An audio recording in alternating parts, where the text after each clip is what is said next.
긴장이 짙어지는 중동, 그리고 거기서 역할을 잘 분담하고 있는 한국의 상황. 이런 갈등이 있은 후 서방의 전문가들은 한국의 스탠스가 굉장히 대단하다고 말하고 있습니다. 안녕하세요. 저는 탈리아 쿠르신스키라고 합니다. 이스라엘 텔아비브 출신 31세 여성입니다. 한국과 이스라엘은 멀고 교류 또한 별로 없지만 사실은 굉장히 비슷한 나라라고 생각을 해요. 한국에도 징병제가 있듯이 저 역시나 징병제에 의해 병역을 이행했고 현재는 예비장교 출신으로 정식 군복무를 거치며 지금도 예비군으로서 안보를 지키는 일상을 이어가고 있습니다. 지금은 안보와 국제관계학을 전공하는 석사과정 1년차 여학생이기도 해요. 지금은 잠시 한국에 와 있어요. 학술 관련 공부 때문에 잠시 와 있는 것이라 지금 중동에서 벌어지고 있는 충돌, 그래서 잠시 제가 지켜야 할 의무를 뒷전에 두긴 했지만 언제든 인력이 필요하다면 귀국을 해야겠다는 생각 또한 가지고 있었어요. 그리고 제가 한국을 배우는 이유는 간단해요. 군사적 안정성을 배우는 학습 현장이기 때문이에요. 서울에 처음 도착했을 땐 한국은 미국의 동맹국이고 안보면에서는 우리와 동급이라는 그 정도의 인식이 전부였습니다. 하지만 사실 저는 어릴 적부터 한국이라는 나라에 대해 개인적인 친근함이 있었죠. 어린 시절부터 자주 부모님과 함께 한국 드라마를 보았고 특히 반전 드라마나 스릴러 장르를 즐기면서 한국의 군사 치안 시스템이라는 설정에 자주 마음을 빼앗겼습니다. 그리고 자연스럽게 한국에 대해서 알고 나서 한국도 우리와 마찬가지로 늘 전쟁의 위협에 놓여 있는 나라. 그래서 젊은이들이 군대를 가야 하고 그런 비슷한 상황, 국방 예산을 아주 많이 쏟아부어야 하는 나라, 당연히 궁금할 수밖에 없었죠. 그래서 한국의 군사구조와 방위체계, 시민사회와의 관계를 깊이 배워보겠다는 결심을 한 건 예비군 복무를 마친 뒤 진짜 세상을 배우고 싶다는 생각 아래 한국행을 택했던 것입니다. 군복무 당시 저는 이스라엘 북부에서 요르단과 레바논을 마주한 국경초소에서 근무했습니다. 밤마다 전등 하나만 켜진 그 벙커 안에서도 조국을 지키는 것이 대단한 것이 아니라 이렇게 벙커 안에서 전방을 주시하고 있는 우리라는 자부심도 느끼곤 했죠. 하지만 동시에 그 자부심 안에는 언제나 왜 우리가 계속 싸워야 하는가라는 피로도 있었죠. 그때부터 저는 군사와 사회, 평화 사이를 잇는 지식인이 되고 싶었습니다. 그리고 언제부턴가 제 머릿속에는 한국도 우리와 비슷한 상황인데 그 나라를 대체 이런 분위기를 어떻게 대응하고 있을지, 어떻게 준비하고 있을지 궁금해졌던 건 것이죠. 그래서 저는 한국의 군사훈련 현장을 관찰하기 위해 관련 자료도 많이 공부하며 국방안보 포럼에도 참여했습니다. 그리고 이제는 서울대학교나 육군사관학교처럼 한국이 어떻게 전략과 시스템을 운영하는지 그 중대한 실체를 직접 목격하고 분석하는 단계에 들어섰습니다. 이제 한국은 단순히 동맹국 안보 보조자가 아니라 저에게는 평화를 만들어가는 실험실이자 민족과 민주주의 사이 균형점을 찾는 실천적 교과서가 되어주었죠. 그리고 저는 이곳에서 강한 나라가 어떻게 스스로의 힘을 관리하고 사용하는가를 또 하나의 시선으로 목격 중입니다. 그리고 한국은 확실히 이스라엘보다 더 안정적인 나라였음은 틀림없었어요. 확실히 이스라엘은 한국보다 늘 위태로운 나라예요. 사실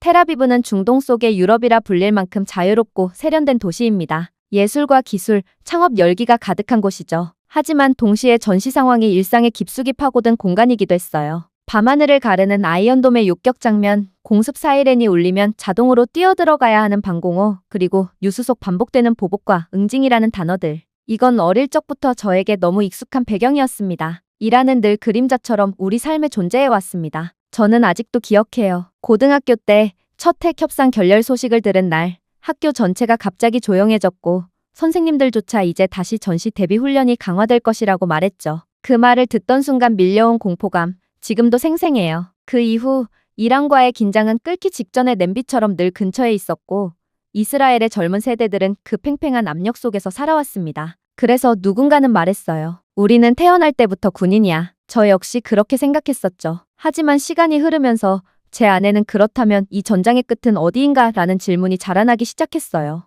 요즘 이스라엘은 전보다 훨씬 더 복잡한 위기에 놓여 있습니다. 군사적 위협뿐만 아니라 사회 내부의 피로와 분열이 눈에 띄게 커졌어요. 제가 예비군 훈련 중 만난 동료들도 이제는 말합니다. 언제까지 우리가 이렇게 살아야 하지? 무기만으로 평화를 지킬 수 있을까? 그리고 바로 얼마 전 이란이 핵시설 유지 선언을 공식화하고 이스라엘이 선제 타격을 감행하면서 이 질문은 단순한 고민이 아닌 삶의 방식에 대한 고민으로 전환되었죠. 그날 밤 저는 가족과 영상통화를 하며 엄마의 떨리는 목소리를 들었습니다. 탈리아, 이번엔 예전과는 달라. 이번에는 정말 무서워. 평범한 시민들도 이제는 전쟁이 주는 현실적 고통과 공포를 더는 감당하기 어려워하고 있습니다. 이란에 대한 경계는 당연합니다. 그러나 동시에 그 경계가 우리를 끝없는 대립의 나락으로 끌고 가고 있다는 사실 역시 부정할 수 없는 진실입니다. 이란은 핵을 포기하지 않겠다고 했고 이스라엘은 더 이상 기다릴 수 없다고 말했습니다. 그 사이에서 우리는 또다시 누군가의 선택에 휘둘리는 운명을 살고 있었습니다.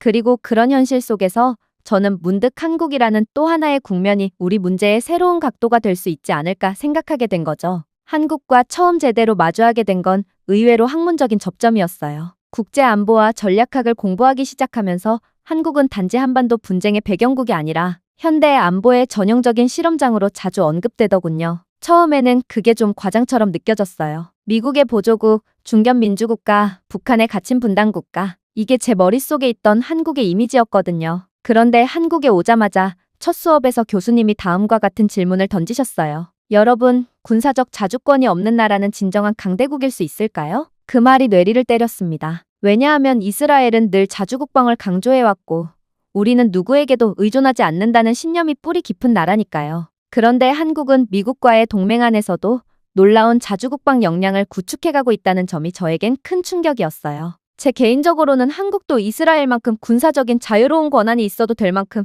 역량이 뛰어났습니다. 그 후 한국 방산기업이 주최한 서울 국제방위산업전을 직접 방문하게 되기도 했어요. 처음에는 그저 학생 신분으로 관람만 하려던 자리였어요. 그런데 현장을 보는 순간 생각이 바뀌었습니다. 지금까지 저는 이스라엘의 군수 기술이 세계 최고 수준이라 믿고 있었어요. 드론, 레이더, 요격 시스템 등 신식 안보의 상징이 이스라엘이었으니까요. 그런데 한국의 전시장에는 놀랍도록 정교하게 설계된 자주포, 최첨단 통합 레이더 시스템, 그리고 무엇보다도 전 세계와 실질 거래를 맺고 있는 무기들이 있었습니다. 전시 설명 패널을 보며 폴란드, 노르웨이, 사우디, 호주까지 한국산 무기를 도입하고 있다는 사실에 한동안 입을 다물 수 없었습니다. 그 무기들이 단지 기술이 뛰어난 수준이 아니라 전략적 거래의 핵심 물자로 쓰이고 있다는 점에서 한국은 이미 안보 산업의 글로벌 플레이어였던 거죠. 그날 제 머릿속은 새롭게 재편되기 시작했어요. 한국은 단지 한반도를 지키는 나라가 아니라 중동과 유럽까지도 영향을 끼치는 군사 수출국이자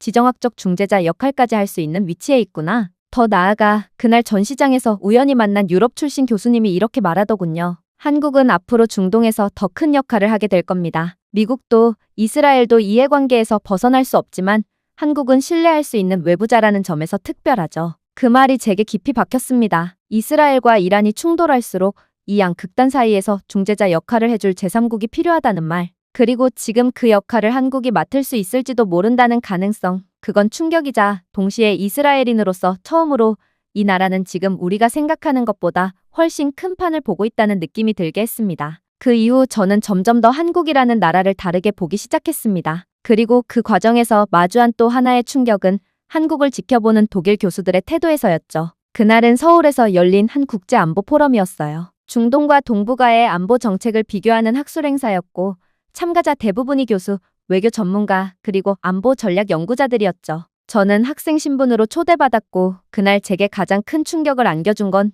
공식 세션 이후 만찬 자리에서 일어난 일이었습니다. 저는 독일에서 온 중동정책 전문 교수 두 분과 같은 테이블에 앉게 되었어요. 그분들은 제가 이스라엘 출신이라는 걸 알고 먼저 말을 걸어오셨죠. 요즘 이란과의 사태 참 무겁습니다. 저는 고개를 끄덕였고 자연스럽게 대화는 현재의 중동 위기 상황으로 이어졌습니다. 그런데 놀라웠던 건 그 대화의 중심에 한국이 자리 잡고 있었다는 사실이었어요. 독일의 교수님들은 이란과의 갈등 국면 속에서 한국이 어떤 외교적 선택을 할지를 주목하고 있다며 이런 말을 했습니다. 요즘 한국이 이란 핵 문제에 대해 미국과 협력하면서도 동시에 이란과의 외교 루트인 테헤란 루트를 유지하려는 모습이 인상적입니다. 바로 그 균형 외교, 즉 억지력 구축과 대화 모색을 동시에 진행하는 태도가 중동에서 서방 국가들이 채택해야 할 모델이 될 수 있어요. 더불어 옆에 있던 다른 교수는 이어 말했습니다. 독일 외교부가 최근 발간한 보고서에서도 한국의 평화 경제 협력 프로그램이 긍정적으로 평가되고 있어요. 문서에 따르면 테헤란에 대한 인도적 지원,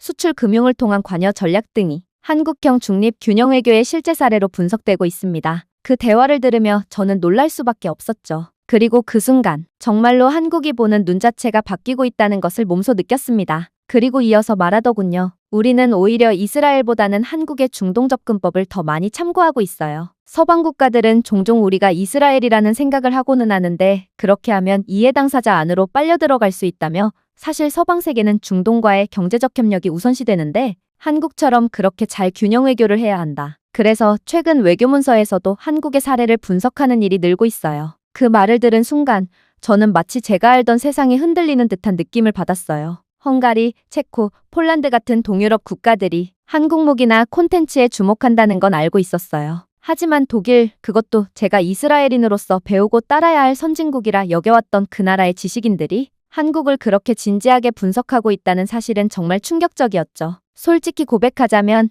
이스라엘 내부에서는 여전히 한국을 공산 위협에 둘러싸인 분단국가 혹은 기술은 발달했지만 안보에선 소극적인 나라 정도로 보는 시선이 많아요. 그런데 정작 유럽에서는 한국을 전략적 모델로 삼는 분위기가 커지고 있었던 거죠. 그 온도차는 제게 커다란 충격이었습니다. 우린 왜 이런 걸 못 봤을까? 그 교수님들과의 대화는 저에게 단순한 지식 이상의 질문을 남겼습니다. 이스라엘은 여전히 과거의 갈등 프레임 속에 머무르고 있고 독일은 지금 한국을 통해 미래 전략을 다시 구성하려 한다. 이 차이가 두 나라가 세계 속에서 차지하는 역할의 차이를 설명해 주는 것 같았습니다. 그날 이후 저는 제 안에 자리 잡고 있던 강경한 자주국가 이스라엘이라는 자부심이 세계의 변화 흐름을 따라가지 못할 때 어떻게 고립될 수 있는가에 대한 불안으로 바뀌는 걸 느꼈습니다. 그리고 마음속엔 우리는 계속해서 경계를 강화하고 있지만 그 사이 한국은 전혀 다른 방식으로 세계 속 중심에 서려 하고 있다는 생각이 떠오르기 시작했죠. 어쩌면 지금의 이스라엘이 겪고 있는 어려움은 단지 이란의 문제가 아니라 변화에 둔감했던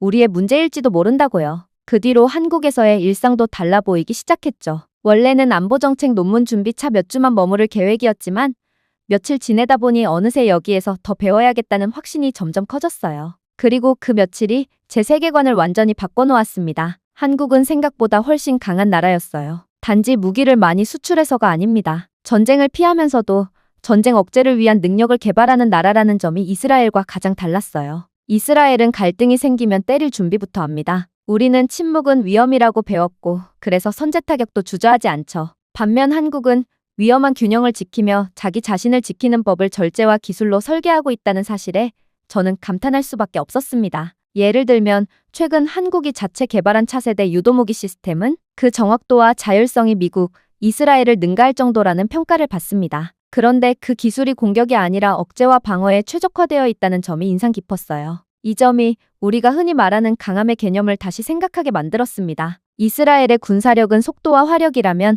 한국의 방산 기술은 정확도와 억제력입니다. 이 차이는 단순한 기능의 차이가 아니라 국가가 어떤 방향으로 힘을 사용하는가에 대한 철학의 차이였어요. 그건 곧 군사 외교의 태도에도 이어졌습니다. 이스라엘은 여전히 강대국과의 관계 속에서 정치적 명분보다 군사적 자율성을 우선시하지만 한국은 다릅니다. 한국은 동맹국인 미국과 조율하면서도 동시에 아세안, 중동, 유럽과 다층적인 네트워크를 확장해 국제적 신뢰를 구축하는 데 집중하고 있었어요. 이건 이스라엘이 아직 하지 못한 방식입니다. 우리는 아직도 외교보다는 방어에 초점을 두고 있고 그래서 오히려 외부의 공감을 잃는 경우도 많습니다. 한국은 자국을 지키되 타국과의 연결을 통해 강해지는 방식을 선택했어요. 그건 저에게 엄청난 깨달음이었죠. 그리고 놀랍게도 그 깨달음을 독일 교수들에게 이야기했을 때 그들도 고개를 끄덕이며 말했습니다. 이스라엘도 이제 한국처럼 자신의 힘을 신중히 사용할 줄 아는 전략이 필요합니다. 그리고 그런 전략은 결국 더 많은 신뢰를 만들어냅니다. 그 말을 들은 순간